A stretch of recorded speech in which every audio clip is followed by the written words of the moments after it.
I'm so excited to be diving into another beautiful conversation with my colleague, dear friend, certified Mastering the Brain Game coach, and master numerologist, Michele Laine.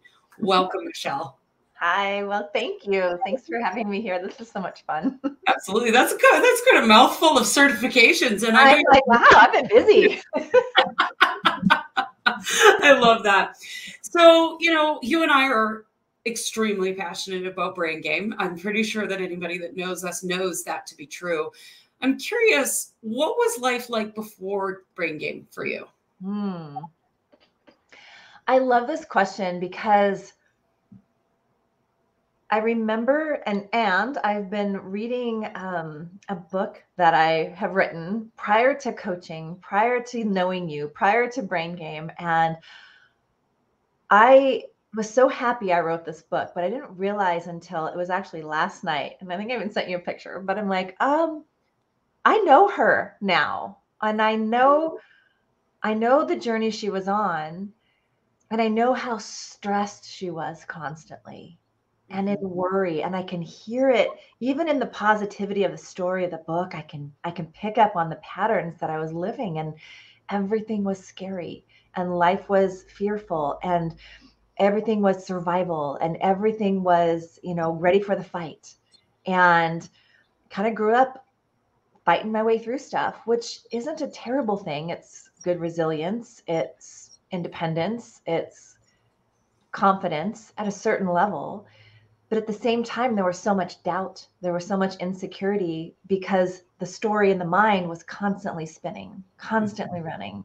And it dove into this, I'm not good enough story, or, and I went out to venture to do the things in the world, and I had these dualities. I'm like, I can do it. And oh my God, I'm really afraid what's going on with me, but I can do it. So I just forced my way through. And so it kind of like, before brain game, I felt like I was trudging through life, and I was angry, and I was ready for a fight, and I was being nice on the outside, but dying on the inside.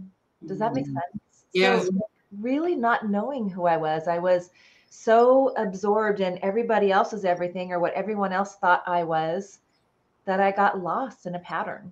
Mm-hmm. And I love that was coming up when you said the question. I'm like, oh my God, like, yeah, I totally know her now. I get it. And I resisted letting myself feel that part. And I realized that was a pattern too. Bad things happen, don't feel, keep going. Bad things happen, don't feel, keep going. Bad things happen, find the good, don't feel, keep going. I'm fine. I'm fine. How are you doing? It's great. Life is good. There's things to be grateful for. Let's move on. And so I had this really bad habit of not letting myself feel. I didn't feel safe. Yeah. Yeah. I know that one well myself. Shove those emotions under the carpet. I've got time for that. Let's keep going. Yep. I love that. So tell us, what was your biggest shift as a result of taking the brain game? Because you had done a lot of work prior to brain game. Mm-hmm. Yeah. Yeah. I'm curious what your biggest shift was. And I was thinking about that because I knew you were going to ask me. So I was sitting here like quietly before we got on. And the answer to that was really letting myself feel how uncomfortable I was in wanting something. Yeah. And that I couldn't wiggle out of it anymore. Mm-hmm. And so there was no shortcut in wanting something. Right. There was facing the truth that you didn't know what you wanted because you didn't know who you were, and around we go, right? Yeah. And then all the shame and the guilt that rises up because I should have been able to figure it out, and why is this so hard, and I'm out of it, I don't want to do the homework, and like whatever resistance comes up in that. Yeah. But the interesting thing is, yes, 2 years prior, I had already started my journey. We had already lost our business. We went through the big economic downturn the first time in 2008, and it finalized in 2013. And so I'd been through the stress in my body. I'd been through coming to terms with the stuff that was going on in my body. The way I was feeling was due to stress. And I was like, no, it's not. You just work out, you just sleep. But I didn't know what I didn't know. So I'd already begun learning a little more, like opening up to like, maybe you should try to sleep, or maybe like this thing that you're up all night and then falling asleep when you should be awake, like not a good thing. And I look back and I'm like, all of that had to happen for me to be exactly where I was, this catalyst of friendships falling apart. And there's this moment in my mind where I went, that feels like this other friendship that fell apart that way. Weird. Not me. Let's keep going. And neither here nor there. It was just started to awaken to the illusion being busted open.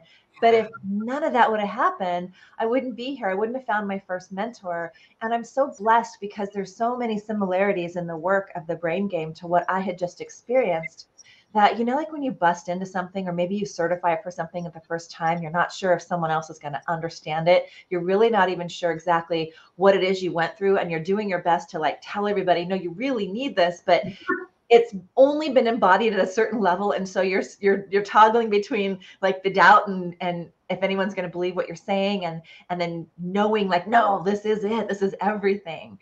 That's where I was. And I'd had these somatic experiences and some NLP and some really beautiful, hypnotherapy, some timeline therapy, some different things. And I loved specific exercises, the ones that took us deep and the ones that rewired the mind the most. And I fell in love with it.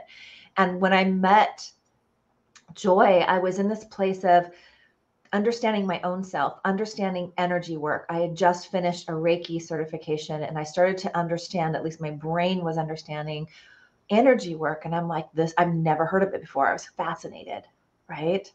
Mm-hmm. And then I started combining them, and I thought I had to choose, and I didn't. It could be all of it, because what I was finding was I was still having clients. I was still putting myself out there, working part-time as a coach. And I seemed to have this mix of these things, and it didn't feel okay. Mm-hmm. And all the judgments, oh no, I'm cheating on this mentor for this mentor. Everyone else feel that way, And slowly, I was introduced to another modality through my cousin who did brain spotting therapy, who was really intense. It's very much like EDMR, therapy for therapists, but it takes away where the therapist tells you where to look, and it allows the client to tell you where that spot is that connects a memory in the brain. Mm-hmm. So it was the therapist learning how to connect energetically with their client without a list of things to do, and following, the guidance, following the inner guidance, however they wanted to call it. And so at that moment of convergence, I was like, oh, now how do I put all this into an experience for people? Mm-hmm. I already started to make this program, but it wasn't quite right. And something wasn't there. And I wasn't sure what it was supposed to be called. And here comes Joy. I'm working with Joy one-on-one by this point. She's like, just run it again. Run this Awaken Your Inner Badass program again. And I'm like, yeah, the name of it, it just is not what I'm feeling, And at the same time, she's like, July, we're starting Brain Game. Come on in. And the minute the first 2 weeks was there, you can go back on the videos. My mouth is just dropped. And I was trying to create something just like this. And I love that. It became this synchronistic, you don't have to work so hard. It's already done for you. Can you just let go and start representing this? And before I was even done, I'm like, I need to teach this. You don't understand. I don't know the ways to explain to you in the English language that this is what I was seeing in my head, that I you did, the values that all these things that I had this dream of putting together is in this program. And it was just that moment where I didn't have to go recreate the wheel. I didn't have to compete with it. And it really opened me into true partnership. It opened me into the expanded experience of being in business without fighting, without being, you're better than I'm better. I got to do it different. And it really allowed me a deeper experience of unity. I love that. And looking back now, I'm like, and then we went into numerology, and then we went the journeys we've been on is fantastic. And I love that. In the middle has been huge in knowing myself and letting myself be. Yeah. Right? That's a pretty big shift. Gotta say. It's been a couple of fast years. It's been 4 years. Right. Since the beginning of that story. So you kind of touched on this a little bit, but I want to expand on it a little bit more. What inspired you to take the leap to become a brain game coach? Well, going through the brain game myself, there is this energetic expansion that I experienced that I now know is this consciousness from which the program was created from. When Joy created it through the guidance of Jonah, there was a specific order to the things. There was the introduction to divine timing. There was the understanding of how things are in the universe. And it opened me in ways that I hadn't realized when you're in the busyness of doing all the things. And I really wanted that experience because what I really, really was looking for was a way to explain what awakening was, what a spiritual connection was. And I was still looking for language. I was still tapping into understanding. Instead of, no, that's not me, it's like, it's full body, yes, that's me. And how do I bridge the gap in the two worlds? How do I do the practical magic with the science and the metaphysics, and we bring it together? Because that is not what comes out of my mouth when I'm speaking to people. And you get wrapped up in judgment, but then I realized the way I say it is exactly what's needed for whoever needs to hear it. Yeah. And it really helped me let go of the judgment, and I knew that it would help others too. And until I really started to teach it, when I dove into certification, I got to experience it in a whole different way. The energy of that, in the trust of letting go and knowing that you know enough to teach the way that you're going to do it, that there's no wrong way to teach it, that it's in you, like it embodies in you, even if you're not aware that it is or believe that it is. And it's very powerful, and it's such a beautiful addition for so many things. I've had people run through this that are HR representatives. I've had people who are real estate agents, and it doesn't have to be just coaching that it helps. And it's really funny who it attracts to be like, oh, the tools in this, right? Like the simplicity of the layers, even if you've experienced some of the essence of these conversations and some of the exercises before, it's not the same as the journey completed, right?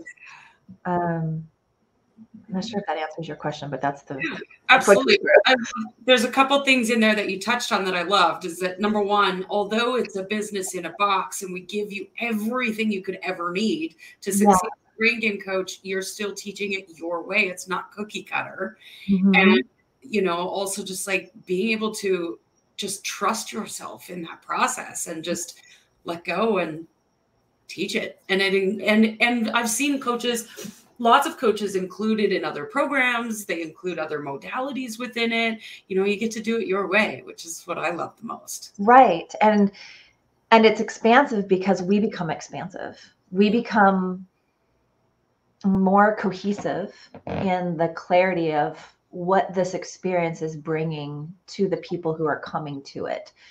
And then, if you're business focused and I'm, mindset, well-being, relationship focused, they can be approached differently. So it gives you that creative ability to add in your goodness.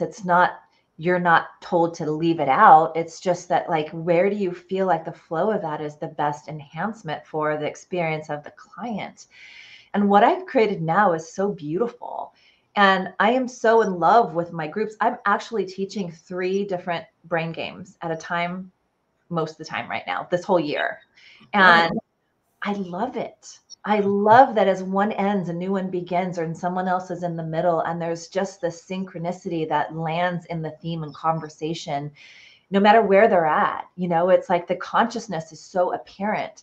And so I can let go of, like, is this real? And I can let go of what's happening, and I can let go of the mind and just invite the mind to come play. Yeah. And now it's like, okay, I've got this clarity on who my ideal client is. I know her. I get it. Right. And what does she need to be even ready for the experience? So how can I create workshops, and how can I show up the way I've wanted to show up, not in fear, but in service? Yeah. So I think that's the biggest gift the certification program has given, especially when wanting to teach it. Off the bat, I would say, like, after week 1, definitely by week 2, that you want to teach this. Yeah. Now it's just like, let me just get through it. What's next? Like, I know you knew. You know, I've had clients who they know, and they also know that it'd probably be a really good idea to go through it first. Yeah. Yes. Yes. So that brings me to boot camp. Tell us what your experience was like in boot camp. Oh my God. I loved boot camp. I loved boot camp because, well, one, you're amazing at teaching it. I loved the story aspect that you brought in to infuse the teachings, where it's not just, you know, we have this graph and this easel and then we're going to do these things. Like, it's like, let yourself be in your story. Well, by you offering that opportunity, it was another place I had resistance in believing I knew how to tell stories, believing I had stories to tell. I had been through so much trauma and losing all of our things in that whole experience that I really avoided, that it helped me start to open up more of my heart. Right. And as you gave the guy, like, for me, the nuggets were in the details. Like, you set us up with a business that's ready to flourish. Right. There were so many times I'm like, someone just do this for me. And it's just an old pattern where it's like, avoid, avoid, avoid. Where's the quick shortcut? Let's go. And, you know, not everybody can just go hire somebody to have them do it. And sometimes those aren't the things that need done anyway. You find yourself in, like, you still got to say your words. You still got to do your things. You got to sit and feel into the energy of it. And again, you cannot run from yourself. Nope. You really can't. You really can't. And for somebody who has that, you know, let's go, let me delegate, let me do it. Like, that's a beautiful strength. And it's not everything in life. Right. And so it allows me to not shortcut myself. Yeah. So whether I'm taking the brain game or I'm revisiting it or I'm teaching it or I'm recertifying, there's always a place where you get to discover where you don't need to run and then be in the moment. Boot camp was the first time that I just trusted in, hey, come take brain game with me. And I'm going to stand firm in, I don't need to reduce the price for me. I'm going to land into my money story and I'm going to charge full amount. Yeah. And I got somebody, and it was funny when we actually, you know, we created the certification. I had kind of already done a little bit of teaching with you. You and I did well-being or health and wealth, right? Yeah. So I was already reading myself in all the, like, stress and 3 hours of prep before a call and all the things. And so it was really fun to go through boot camp and get this different experience. But to stand in my power, it's like, oh, this is what brain game teaches. And here I am. And I'm like, no, I feel like this is the good challenge for me. And so with 2 weeks to go before, by the way, do you want to jump into boot camp? I'm like, we need to find a person. Oh, okay. And I did. Yeah. And I found 2. And I was like, oh, look at what I can do. Wow. Okay. So, like, the story gets to drop away at each layer, you know, and some of the things when you're certified as a coach, great. Now I'm certified. Well, that's nice. And then you still get to learn to market, and you still get to learn to show up, and you still get to learn to say the words and share. And it's a never ending learning journey. And the expectation is, well, I'm just going to post that I'm certified and people are going to flood on in. Woo! Not in my experience. I mean, maybe, but you know, it's business online. Yeah. It's different than business coming in the door, but there's place for both of it. And so it's been fun to be like, oh, this is where I can create cards and put them in the gyms and they can, like, want to work on personal development. You just, you land into more of the play and the creativity of it when you have the confidence in the certification, the confidence in what you're doing, than the worry of how you're showing up, which isn't about that anyway. It's about serving the client. Yeah, I love that. And, you know, I mean, that's part of the game, right? It's brain gaming. It's supposed to be fun and playful. It's not meant to be taken seriously. Well, life is a game, right? Like, this game of life. Even though sometimes it feels so serious, right? But it's just a game. It's just a game. I love that. So what was your experience teaching your very first session of brain game? Literal graphs and easels. No, I'm just kidding. I had Oh my gosh. I mean, the honest truth of what this preparation was from the very first time I taught the brain game. Now understand, okay, you set me up for this. I love you. Understand there was no boot camp then. Yes. And I was in the experience of somebody having complete faith in me before I had complete faith in me. So it was very much like this. And I'd love to know anybody else who relates. It was go through all the replays, feel into, what is the content being taught, get the PDF, make my notes, have it there. So like it literally, like my desk, so like something just came in like a tornado and threw up because I was going to be prepared to find out that when I started teaching it, I really didn't need any of that. Yeah. And there were some weeks where I'm like, oh God, okay, week 5 was a little harder. And I gotta go through these things and do all this stuff. And I was so in my head. But I learned something. There were moments where I'm like, blanket, I'm doing this. Mm-hmm. And it's all going to be okay, which is something I've always done. And I never connected it. And so it didn't matter what I said or how I said it, or if I sounded like Joy, or if I sounded like you. I took the opportunity to own it in spite of all of those papers. Because you know what the truth is? You can't see it anyway. Like by the time you're teaching and you're connecting with your client, like you can't, that paragraph. But it became a process of understanding the power of pen to paper. Yeah. Because I got to hear and be embodied with myself and what I wanted to capture of that. Yeah. So the process itself was beautiful. And it's dwindled and dwindled and dwindled. And now it's like, oh, time to go. Click the thing. And like, and it's good because I've also learned to channel more. I've learned to trust more. I've learned to trust the intuition. And I've also understood that the energy of the people that you're serving, there is a theme that will come through in the group. Yeah.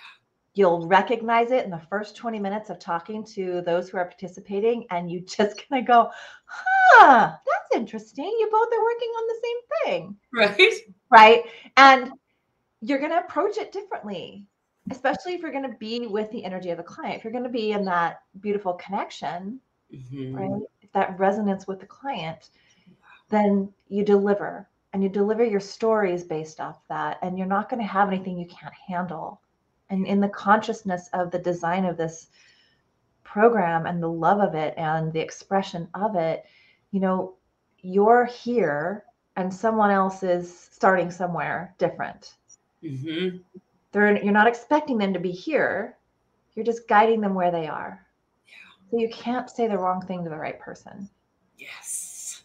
And I think the confidence in that, the truth in it, has been person by person revealed more and more. You can trust you.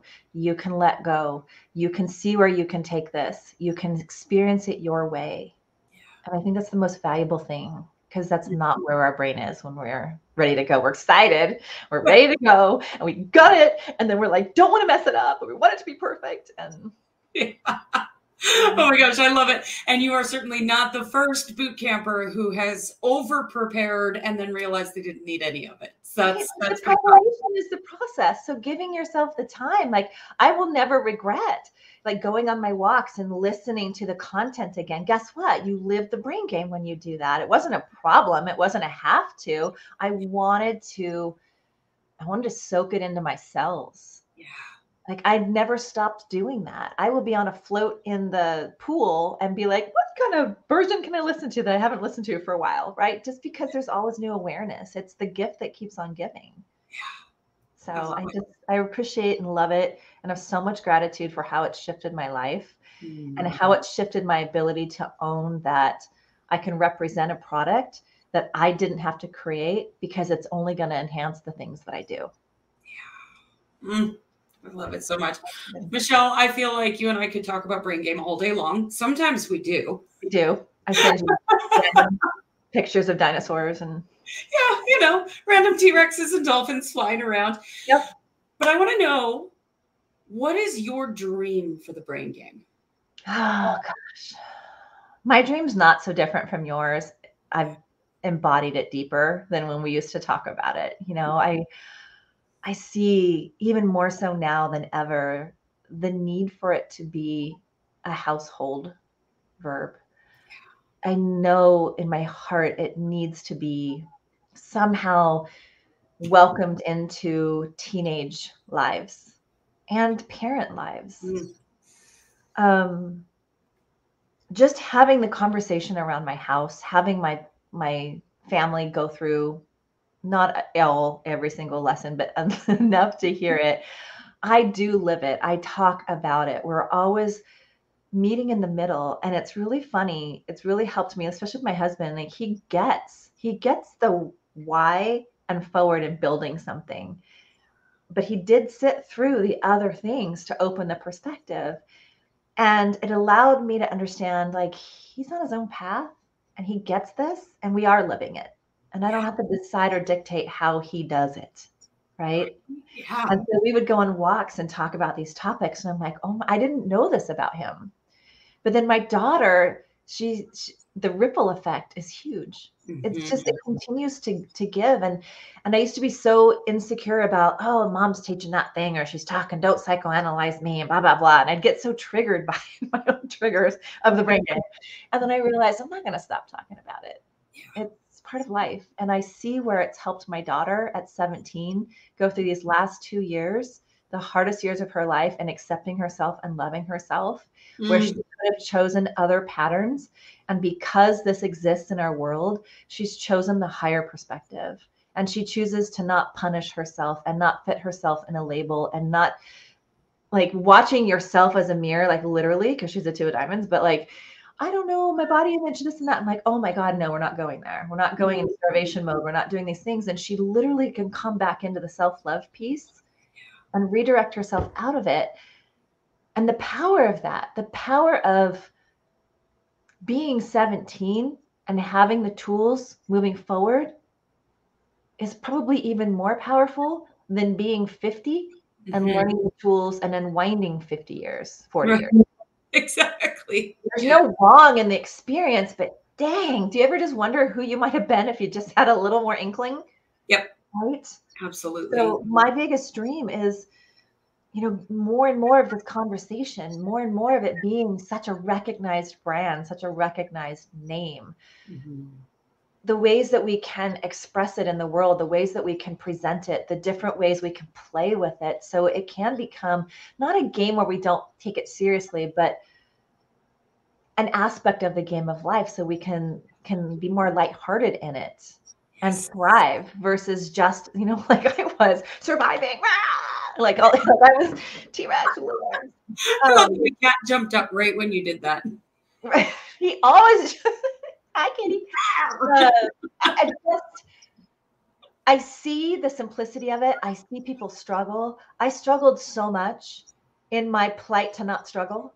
Yeah. In my plight to not be a victim. I could still see some of it, right? But I think it's necessary as we tell our stories. I think it's necessary to meet people where they're at, because I didn't stay there.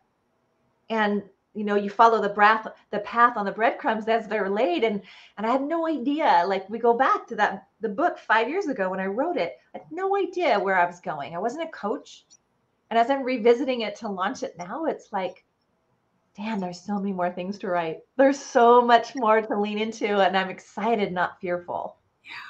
So it's just so good. I love it so much. Michele, thank you for having this conversation with me. We could go on for hours, but we won't go any further. I'll definitely make sure that people know how to reach out to you as a brain game coach. And yeah, you know, if anybody out there is hearing this message and wants to explore brain game, reach out to Michele or any of our other certified coaches. And if you want to come and teach it, reach out to me and we'll make sure that you get certified, business in a box, and all the beautiful things. Yay, absolutely. Thank you so much, Cindy. Thanks, Michele. Bye.